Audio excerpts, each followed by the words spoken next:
A few days ago, I saw a headline that read, "Legislators shut down debate over Arizona abortion law." The image was a group of about 7 men standing up with varying degrees of pointing fingers or discriminating looks.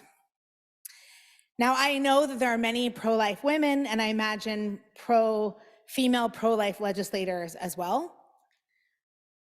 I know this intellectually, who advocate for support of Arizona's newly revived law that criminalizes abortion throughout pregnancy or after 15 weeks, unless a woman's life is at risk.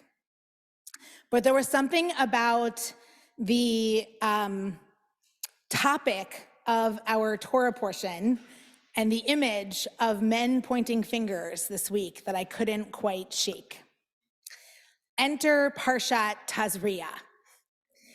There is no doubt that Parshat Tazria is one of the most difficult, if not the most difficult parshiot in the Torah to make sense of as a modern reader, especially when not accompanied by its partner parsha, Mitzorah, which adds some additional depth and real-life applications for a parsha about contagion.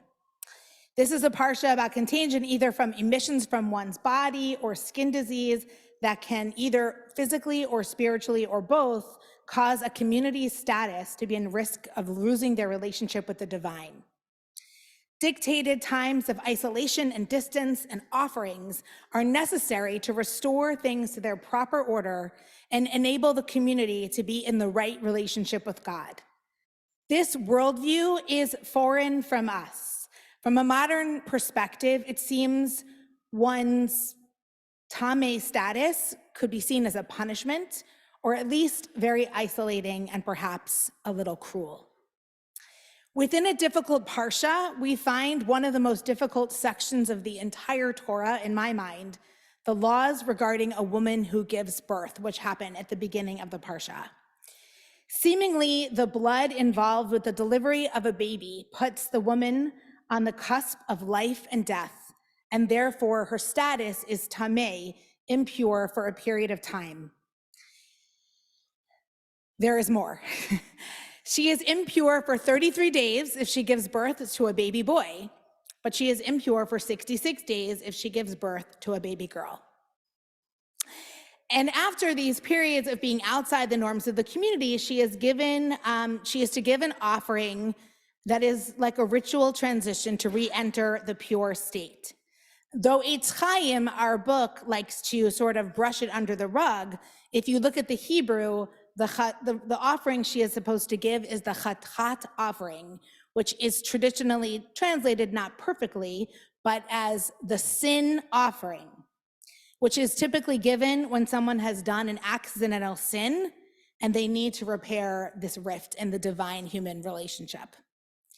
Because it is the job of future generations to wrest meaning out of even the most difficult parts of Torah, one encounters a lot of creative readings of this section.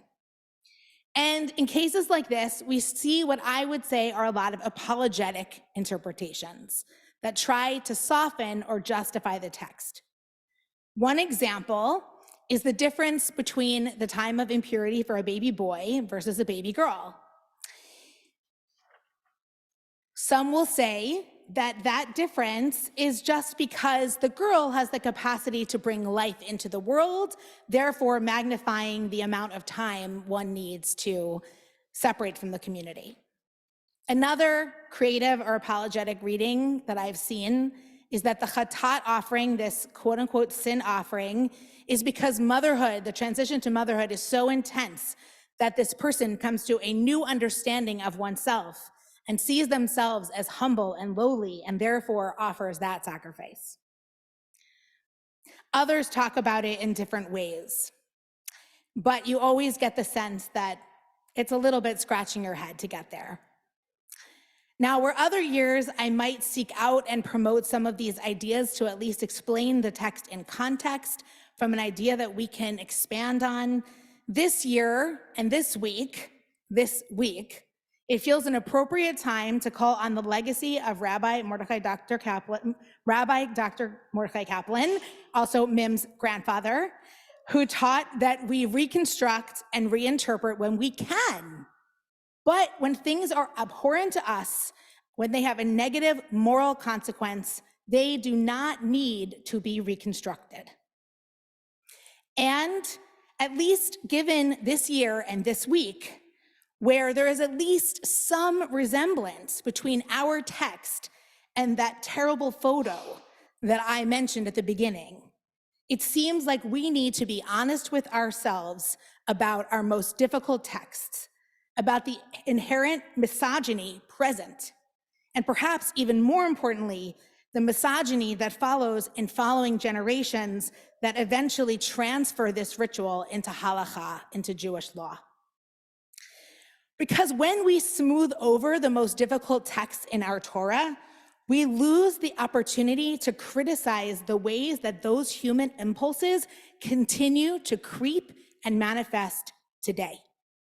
We lose the opportunity to state unequivocally what is being said and done is, in fact, harmful.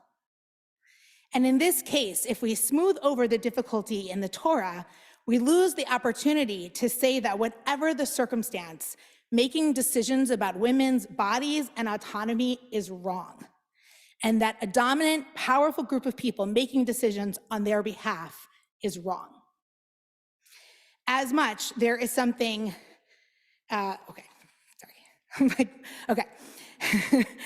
And I find it critically important in times like these to call out our texts and to name those impulses that are present in the foundation of our tradition and that have continued application. Because as much as we would like to believe that the ideas are ways of the past, they are not. There are still some elements of the Jewish community where women do not have full autonomy over their lives, and the rules that are dictated by tradition are enforced by powerful men. And there clearly are still people, a lot of people, or at least a lot of elected powerful people in certain states with those same impulses. People who actively want to turn the clocks back and reshape our country in ways that might mirror the disempowerment of women found in our Parsha. The Arizona law that was reinstated this week was a law from 1864. 1864, a time before birth control, a time before the sexual revolution, a time before the first wave of feminism, and a time before the women had the right to vote. The good old days, as some might say. Now, we have no idea what will happen with this Arizona law. It is quite possible that next week a judge will shut it down completely. We don't know. But I think regardless, the fact that this law, this ancient law, was reinstated and in Arizona should make us pretty scared. Scared of the many people who might look back at the biblical Levitical text and see that as the basis of what needs to be reconstructed. Scared, hopefully, out of our complacency and remind us, many of us who are still living in the fog of October 7th and its aftermath, that our country is risking falling off the cliff of democracy. Remind us that what happened in Arizona is just the tip of the iceberg on the attacks for the attacks that will come for those who are marginalized, women, minorities, immigrants, and trans folks. And hopefully remind us that in a world in which people utilize religion to oppress and diminish, that we as Reconstructionists believe that religion is there to support the growth and fulfillment, the salvation of the individual and of humankind. And that we can be honest about the good, the bad, and the ugly in our Torah. Remind us that we must fight for our values and bring our voices and our actions to offer a different vision for our country and for our word, so that the texts of our tradition, the ones that we might want to brush over sometimes or smooth over, do not actually have the last word. We do. Shabbat shalom.